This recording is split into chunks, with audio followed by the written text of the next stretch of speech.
আজকে কর্নেল অলি আহমেদ নাসিরউদ্দিন পাটোয়ারির ভাষায় কথা বলছে। মানে জামাতে যাওয়ার পরে এইভাবে যে আসলে চরিত্রের অধঃপতন হয় সেটা কর্নেল অলি আহমেদকে না দেখলে আসলে আমি বুঝতাম না। জামাতের রগে আপনারা ভুগতেছেন, যাদের সম্পর্কে আপনারা বলেছিলেন যে জামাত স্বাধীনতা বিরোধী, সার্বভৌমত্ব বিরোধী, মানচিত্র বিরোধী একটি শক্তি।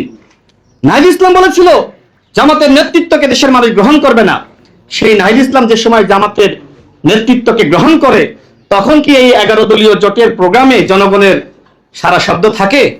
যে জোটের নেতৃত্ব দিচ্ছে জামাত ইসলাম, তাদের নেতৃত্বে আর কোনো গণঅভ্যুত্থান, আর কোনো আন্দোলন ইনশাল্লাহ সফল হবে বলে আমার কাছে মনে হয় না। এবং জুলাই জাতীয় সনদ নিয়ে, গণভোট নিয়ে তারা কথা বলছে, তাদের কোনো ইস্যু নাই। আমাদের মাননীয় প্রধানমন্ত্রী যেভাবে দেশটা পরিচালনা করছেন, কথা বলার তো কোনো প্রয়োজন আছে বলে আমার কাছে মনে হয় না। তারা যে ইস্যু নিয়ে কথা বলছে, বরং রাষ্ট্র পুনর্গঠনে তাদের উচিত ছিল সরকারকে সহযোগিতা করা।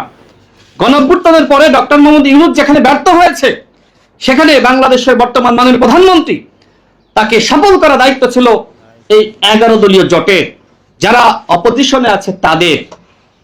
কিন্তু তারা এই মুহূর্তে চাচ্ছে বিএনপি সরকারের পতন। তো বিএনপি সরকারের ধরের যে পতন হলো, এরপরে কি আপনারা ক্ষমতা চালাইতে পারবেন? নাকি আওয়ামী লীগকে ফিরিয়ে আনতে চান? এই ধরনের একটি অশান্ত পরিবেশ সৃষ্টি করে প্রতিনিয়ত হুমকি দিচ্ছেন। কেউ বলছে যে 1 মিনিটে গণঅভ্যুত্থান ঘটিয়ে দিবে, কেউ বলছে যে আসলে 3 দিনে ঘটিয়ে দিবে, কেউ বলছে 7 দিনে, কেউ বলছে 16 দিনে।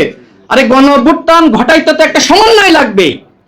তো সরকার পতন ঘটাবেন ভালো কথা, একটা সমন্বিত বক্তব্য দেন যে 7 দিনের মধ্যে পতন ঘটিয়ে দিবেন।